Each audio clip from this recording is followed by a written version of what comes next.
예전에 한국에서 큰 사랑을 받았던 TV 프로그램 중에 2002년도에 러브하우스라는 그런 프로그램이 있었습니다. 아마 기억나시는 분도 있을 거예요. 가난한 사람의 집을 찾아가서 그 집에 그 안을 리모델링 해주는 그러한, 그 당시 일요일 밤인가요? 그 프로 중에 하나였던 그런 거였는데 굉장히 감동적이고 따뜻한 프로그램이었다, 그 생각이 듭니다. 그리고 이제 그 프로그램이 끝나고 제가 2002년도 12월에 미국을 갔는데 미국에도 똑같은 프로그램을 하더라고요. 거기에 보면 지금 방송사는 생각이 안 나고 CBS 같기도 하고, 익스트림 메이크오버 홈 에디션이라는 집을 완전히 뜯어 고쳐주는 그러한 정말 좋은 프로그램이 9년 동안 계속됐습니다. 제가 영어를 잘 못하니까 그냥 한두 번 보다 말았는데, 제가 이걸 보다가 그 러브하우스와 지금 이 익스트림 메이크오버가 똑같은 공통점을 갖고 있다는 걸 보게 되었습니다.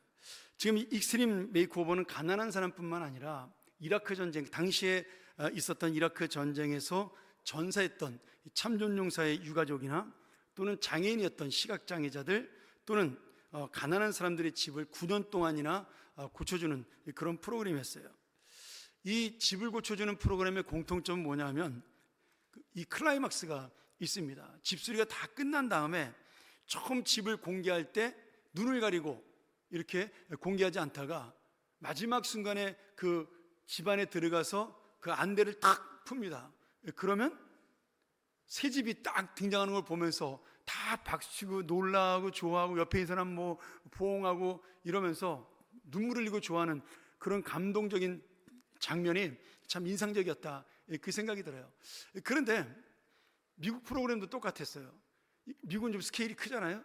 집을 아예 통째로 고쳐주니까 대형 버스로 그 집을 가로막고 있다가 그 대형 버스로 가로막힌 집 앞을 보고 있다가 사회자가 신호를 보내면 이 대형 버스가 휙 하고 지나갑니다.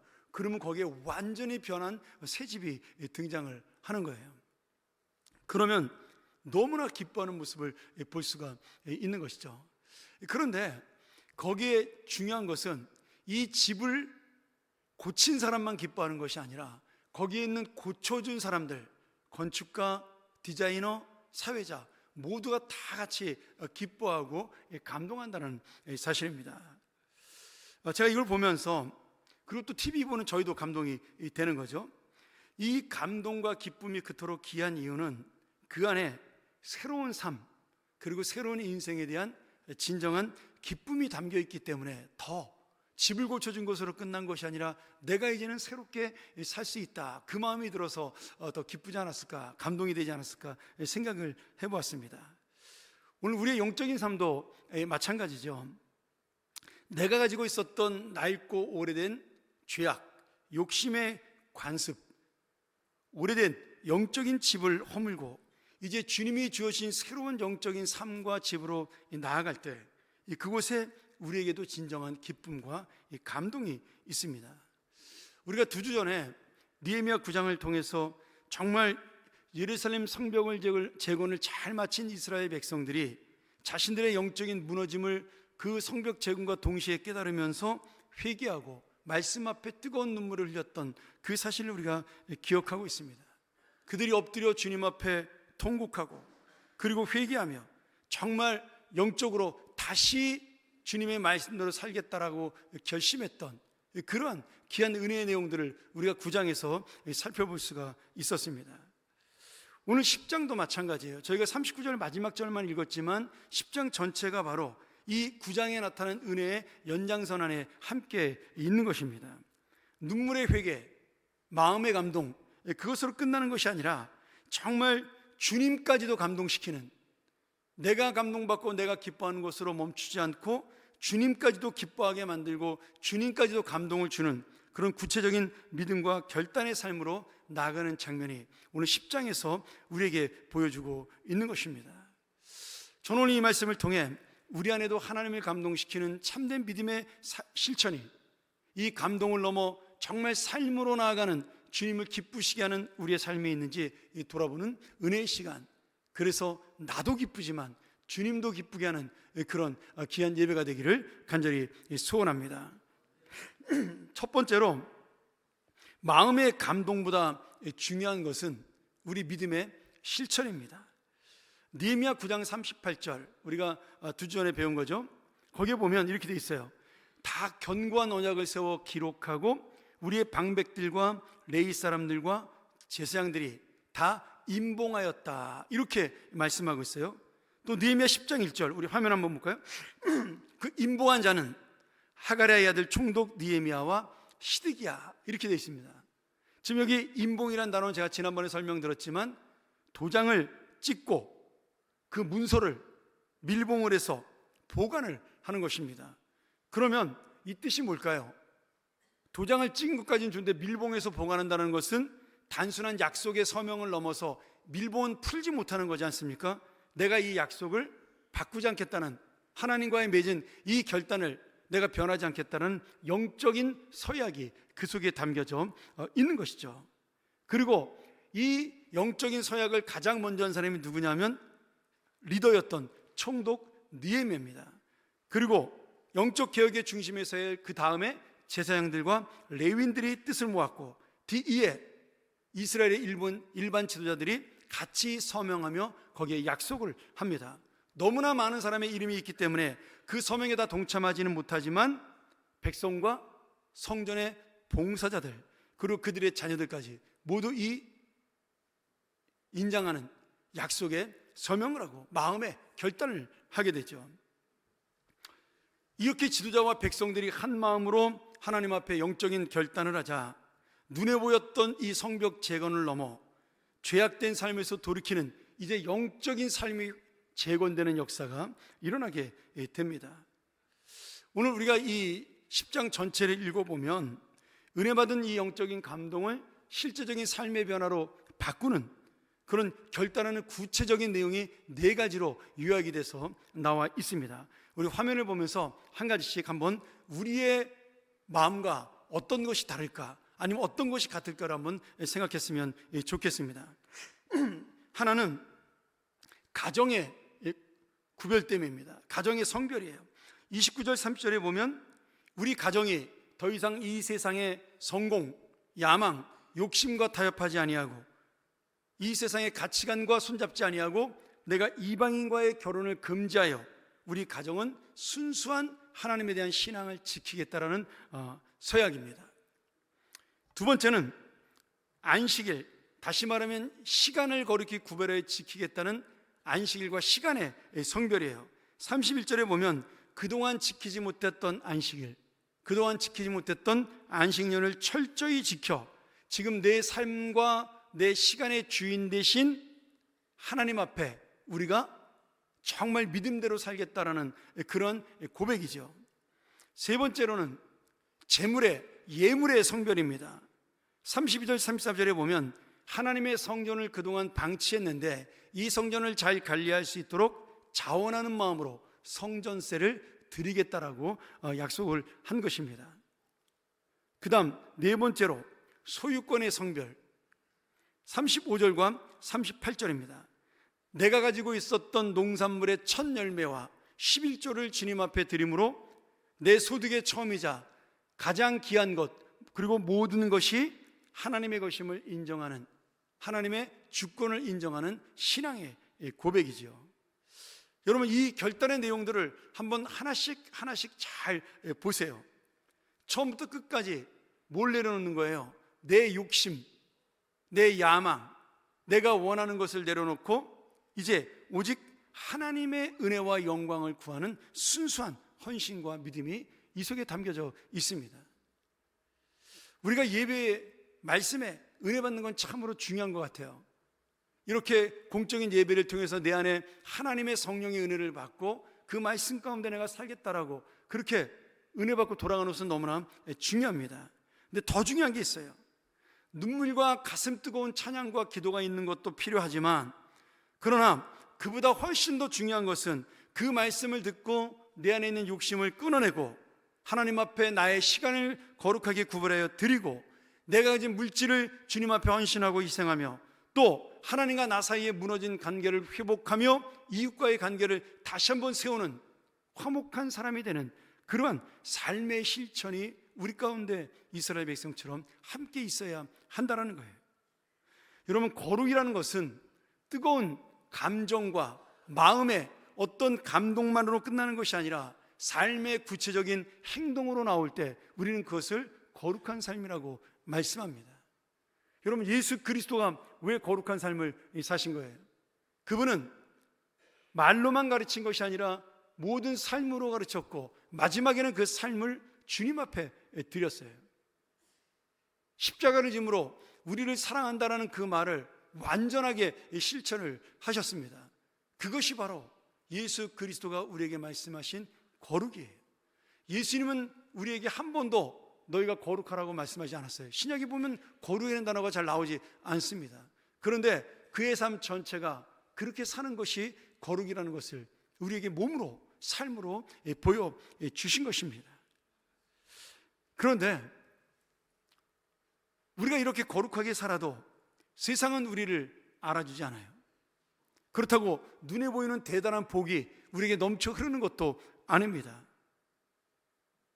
분명한 것은 이 세상은 나를 알아주지 않고, 그리고 내 안에 뭔가 특별한 더 좋은 것이 나타나지 않는다 할지라도 오늘 가정과 직장과 교회에서 거룩한 백성으로 살겠다고 여러분이 결단하고 일어선다면 분명히 누군가 기억해요?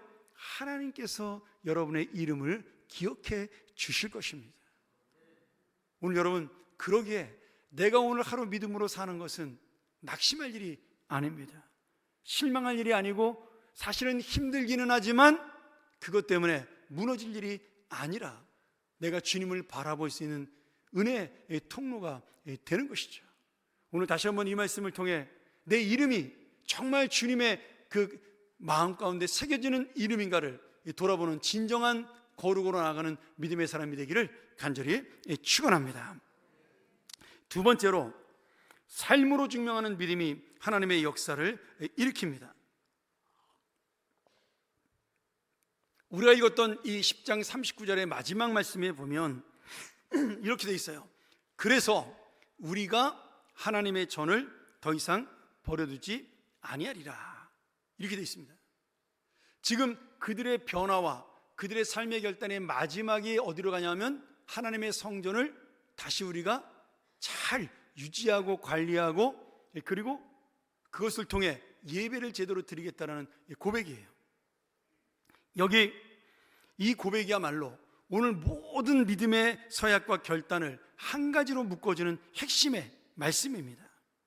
여기 버려둔다는 말이 히브리어로 아자브라는 말에서 나온 겁니다. 근데 이게 포기하다라는 뜻이 있고요, 내버려두다, 떠나다, 이런 뜻이 있어요. 근데 이것이 뭐냐면 내 마음속에 힘들고 어려워서 진짜 몸으로 이것을 떠나는 겁니다. 그 사람을 떠나는 거예요. 그 집을 떠나는 겁니다. 포기하는 거예요. 내려놓는 겁니다. 그러니까 지금 이스라엘 백성들은 마음이 어떻다라는 거예요. 이 성전을 포기할 만큼, 이 성전을 떠날 만큼 지금 낙심한 상태를 말씀하고 있는 것이죠. 여러분, 이렇게 된 이유가 있습니다. 이 성전은 지금 어떤 성전이냐면 100여 년 전에 그 이스라엘 백성들이 첫 번째 포로로 돌아왔었던 스룹바벨과 그 돌아온 1차 기환자들이 세운 성전입니다. 지금 느헤미야가 3차 기환자 아니겠습니까? 그런데 이 느헤미야 총독이 부임하기 전에 왔던 이 스룹바벨과 백성들은 처음에 이 예루살렘에 오니까 뭐만 남아있어요? 완전 황무지만 남아있는 겁니다. 지금은 그래도 건물이 들어서 있는 상태인데 그때만 하더라도 정말 완전한 황무지로 이 예루살렘이 폐허가 되어 있는 상태였어요. 뭐 성전은 돌 하나도 남지 않고 무너져 있습니다. 그러니 지금 이 백성들 마음속에 일단은 하나님의 은혜를 가지고 70년 만에 고향 땅에 돌아왔는데, 믿음을 가지고 왔는데 오니까 너무 답답한 거예요. 그리고 당장 먹을 것도 없고 입을 것도 없는 겁니다. 가지고 온 것을 가지고 해결해야 되는 상황이 됐어요. 그러니 그들이 먹고 사는 일에 급급한 나머지 하나님의 성전을 다시 짓는다는 것은 상상조차 못하고 그냥 하루하루 빨리빨리 집을 짓고 자기들이 먹고 사는 일에만 급급하게 된 것입니다. 근데 여러분, 성전이 없으면 예배가 없는 거잖아요. 말씀이 없는 거잖아요. 말씀과 예배가 없이 그 사람의 믿음이 오래 가겠습니까? 하나님에 대한 사랑은 계속적인 지속적인 말씀의 은혜가 공급이 돼야 하는 거죠. 결국 그들은 이 예배가 없는 가운데 하나님의 사랑이 식어지기 시작을 했어요. 낙심하는 마음들이 생겨나기 시작을 했습니다. 그때 분연히 일어난 사람이 누구냐면 학개의 선지자예요. 이 학개 선지자가 너희가 너희의 집은 지으면서 하나님의 집은 방치하느냐라고 이스라엘 백성들을 호되게 책망하며 하나님 말씀을 전합니다. 그 말을 듣고 총독 스룹바벨과 이스라엘 백성들이 다시 믿음으로 일어나 성전을 완성하게 되죠. 우리가 그 성전을 뭐라고 불러요? 스룹바벨 성전 또는 예루살렘 제2성전이라고 부릅니다. 그런데 성전을 완성하고 난 다음에 이들이 기쁨의 제사를 드려야 되는데 그 성전 낙성식에서 다 통곡하고 우는 거예요. 왜 울어요? 좋아서요? 아닙니다. 지금 짓는 이 성전이 솔로몬이 지었던 그 성전 1차 성전보다 정말 100분의 1도 안 되는 초라한 성전으로 지은 것이에요. 그래서 그들 마음속에 우리가 어쩌다 이렇게 되었느냐라고 그 과거의 조상들의 이야기를 들었던 많은 사람들이 그 영광을 기억하면서 통곡하며 울게 됩니다. 물론 그러면서 그들이 다시 믿음을 찾겠다라고 그렇게 신앙의 고백이 일어나게 되죠. 우리는 이것을 포로 귀환 자들의 1차 영적 개혁이라고 말씀합니다. 그런데 시간이 점점 지나기 시작을 했어요. 10년, 20년, 30년, 50년, 100년. 이스라엘이 살다 보니까 이 돌아온 땅에서 너무 살기가 힘들어요. 주변 나라들은 언제든지 침략하려고 호시탐탐 노리고 있고, 부자는 잘 살고 가난한 자는 너무 못 살고, 항상 추수 때가 되면 추수할 것보다 먹을 것이 더 적은 그런 빈곤한 생활이 계속되는 겁니다. 그래서 이들이 간신히 지은 성전을 관리하지 못하고 방치하는 그러한 성전이 되어버리고 만 것입니다. 성전이 낡았는데도 아무도 돌아보지 않아요. 페인트가 다 벗겨져도 아무도 돌아보지 않아요. 성전을 덮었던 그 덮개가 다 낡아도 바꿀 만한 여력도 되지 않는 것입니다. 왜? 먹고 살 일이 바빠서. 원래 이스라엘 백성들은 1년에 한 번 한 세겔씩 성전세를 내야 됩니다. 이 한 세겔이 노동자 하루 일당이에요. 근데 그것을 내지 않으니까 이 성전이 점점 황폐해져 가는 겁니다. 11조를 내지 않으니 레위인과 제사장들이 먹고 살 것이 없는 거예요. 그러니 이 악순환이 거듭되면서 성전이 방치가 되기 시작을 한 겁니다. 그런데 오늘 말씀해 보듯이 백성들의 마음에 진정한 회개가 터져나오고 영적인 회복이 일어나고 그들이 은혜를 받게 되자 가장 먼저 뭐가 돌아요? 방치되었던, 포기했던 성전이 눈에 들어오기 시작을 한 것입니다. 그리고 하나님의 집에 무관심했던 지난날을 애통하며 회개하고 우리가 다시 성전을 수리하고 예배와 제사와 율법의 교육을 완전히 다시 회복하겠다라고 약속합니다. 여러분 한번 잘 생각해 보세요. 우리가 은혜를 받으면, 교회에 와서 은혜를 받으면 제일 먼저 나타나는 현상이 뭔지 아세요? 교회가 너무 좋아서 떠나기가 싫어집니다. 여러분 그런 경험 없으신가요? 교회 오면 가기 싫어. 집에 성도들과 함께 있고 예배 드리는 게 너무 좋아서. 저만 그런 은혜를 받았나요? 우리 청년들 중에 그런 은혜 받은 친구들이 있어요. 교회에서 잘 자. 여러분 교회가 싫으면 절대 그럴 수 없습니다. 근데 그 안에 이 교회가 좋은 마음이 있는 거죠. 그런데 제일 먼저 그것이 어떻게 생기는 마음이냐면 은혜 받을 때 생기는 마음이에요. 은혜를 받으면 교회에서 점심을 같이 먹고 뭐 아니면 같이 교제를 하고 예배도 좋지만 그런 모든 즐거움들이 있기 때문에 교회를 떠나기가 싫습니다. 근데 교회에서 은혜를 못 받잖아요. 교회에서 재미가 없잖아요. 그럼 예배 끝나면 다 쏜살같이 다 집으로 가버립니다. 왜요? 예배는 의무니까 드려야 돼. 그런데 이 교회가 있기가 싫은 거예요. 그래서 갑자기 예배만 끝나면 이 교회가 지죽은 듯이 조용해지는 거죠. 죄송합니다. 이런 표현 써서 죄송합니다. 여러분 그런 경험 없어요? 제가 어렸을 때 제가 청소년 시절에 하나님 앞에 은혜를 많이 받았습니다. 제가 그때 정신이 잠깐 나가서 목사가 되겠다고 서원하는 바람에 지금 이렇게 됐지만 성령이 주신 정신이죠. 제 정신이 아니고. 교회가 너무 좋았어요. 학교 끝나고 제일 먼저 교회 들려서 기도하고 집에 가고, 수요일도 교회 나가고, 금요일도 교회 가고, 금요일마다 교회에서 같이 기도하면서 우리 청소년들이 함께 예배하고, 누가 시켜서 그런 것이 아니라 그 은혜 받은 게 좋아서 그렇게 교회에 모였어요. 교회에서 청소하면 제일 먼저 달려나가서 청소하고. 여러분, 그 교회 우리 교회처럼 이렇게 화려하고 큰 교회 아니었어요. 가정집을 개조해서 방을 3개를 터서 만든 한 80명 앉으면 꽉 차는 그런 예배실에 부흥회 같은 거 한번 하면 마당까지 교인들이 앉았어요. 싸구려 장판 하나 깔고 벽지 가장 싼 거로 도배하고 지붕은 스레트 지붕으로, 그런 교회였어요. 겨울에는 조그만 난로 하나 떼가지고 그 난로 옆에서 옹기종기 모여서 같이 기도하고. 그런데 그 추운 겨울에도, 예전에는 왜 이렇게 겨울이 추웠는지 몰라요. 그 추운 겨울에도 우리는 방학 때만 되면 매일같이 교회에 와서 공부하고 그 난로 옷가에 앉아가지고 기도하고 그랬던 기억이 있어요. 제가 교회를 얼마나 좋아했냐면, 눈이 펑펑 쏟아지면요, 겨울방학 때 눈이 펑펑 쏟아지면 교회 집에 있는 앞마당에 눈을 치우지 않고 제가 교회로 달려갔어요. 그래서 교회 가서 목사님하고 눈을 같이 쓸고, 저만 그런 것이 아니라 그때 청년들, 그때 학생들이 같이 그렇게 했어요. 어머니한테 야단도 많이 맞았습니다. 야, 이놈아, 집에 있는 남자가 너 하나인데 눈을 네가 쓸어야지. 목사님은 너무 좋아했어요. 야, 목사 될 녀석이 다르긴 다르구나 이러면서. 근데 누가 시켜서가 아니라 교회가 좋으니까, 교회 와서 말씀이 은혜가 되고 예배가 은혜가 되니까, 뭘 알지도 못하면서 목사님 설교 매일 요약하고, 우리 목사님 설교 1시간 10분씩 했거든요. 그래도 그게 좋아서 교회에 살다시피 한 거죠. 여러분, 저 그래도 공부 못하지 않았어요.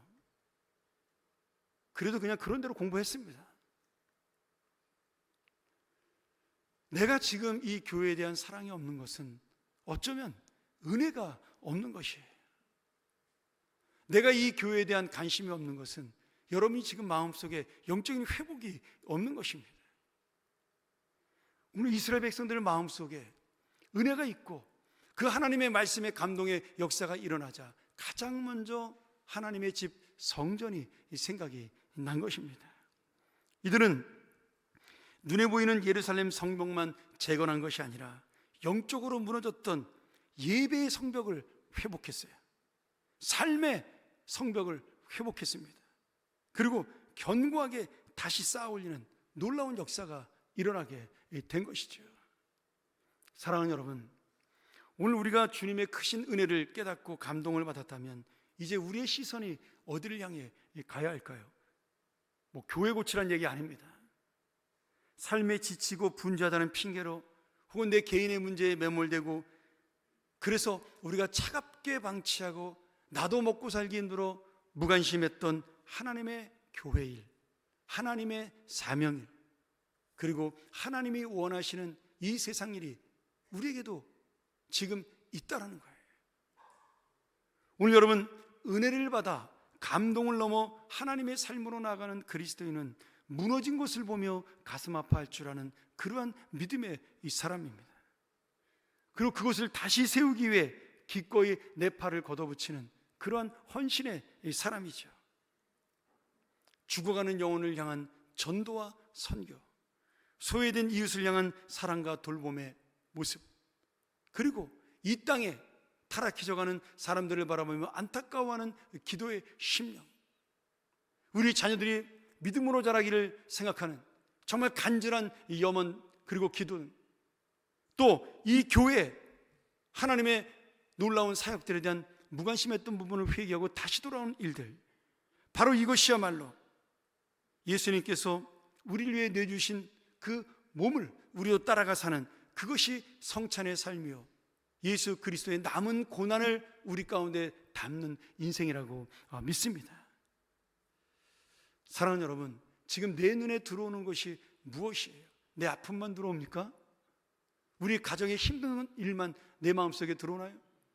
내가 좋아하는 사람의 일만 관심이 기울여지나요? 아닙니다. 오늘 우리는 예수님께서 우리를 위하여 내어주신 그 십자가의 사랑의 지경이 우리의 삶 속에서도 넓어질 수 있도록 우리가 주님 앞에 나가야 하는 것이죠. 여전히 세상은 우리의 수고와 우리의 헌신을 알아주지 않습니다. 오히려 조롱할 수도 있어요. 그러나 오늘 우리가 속한 가정 속에, 나의 직장 속에, 내 학교와 교회와 그리고 이 세상 속에 다시 한번 거룩한 하나님의 백성으로 내가 회복하겠다라고, 수리하겠다라고, 이 포기했던 것을 내가 붙잡겠노라고 결단하며 나아갈 때 하나님께서는 여러분 한 사람 한 사람의 그 이름을 반드시 주님의 마음에 기억하시고 주님의 그 영혼의 책에 기록해 주실 것입니다. 오늘도 주님은 우리에게 요청하며 물으십니다. 오늘 너희의 그 뜨거운 감동을 너희의 실천하는 삶으로 어떻게 증명하겠느냐? 너희가 그렇게 감동하고 기뻐했는데 너희들의 감동과 기쁨이 나의 기쁨과 감동으로 같이 할 수 있겠느냐? 오늘 여러분, 오늘 주신 이 은혜에 만족하는 구경꾼이 아니라, 방관자가 아니라 다시 한번 진실한 믿음을 삶으로 살아내는, 정말 이 세상에 영적 예배를 일으키는 진정한 선교의, 하나님의 선교가 이루어지는 그런 귀한 거룩한 주인공들, 거룩한 사명자들, 그리고 거룩한 하나님의 자녀들이 되기를 간절히 축원합니다. 우리가 전번 이 시간 이 말씀 의지하며 기도하며 나가기를 원합니다.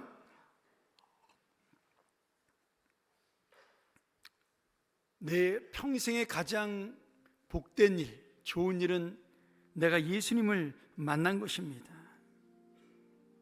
근데 여러분, 내 평생에 가장 잘한 것은 내가 예수님을 섬긴 것입니다. 여러분, 오늘 정말 복된 일과 이 잘한 일, 예수를 만나 예수를 섬기는 일, 우리가 이 땅을 하나님 나라로 만들고 이 교회를 주님의 진실한 교회로 세우는 일, 그것이 바로 여러분의 가장 복된 일이 되고 잘한 일이 되기를 소원합니다. 오늘 그래서 주님 앞에 서는 날 내가 주님을 섬겼던 것에 후회하지 않습니다.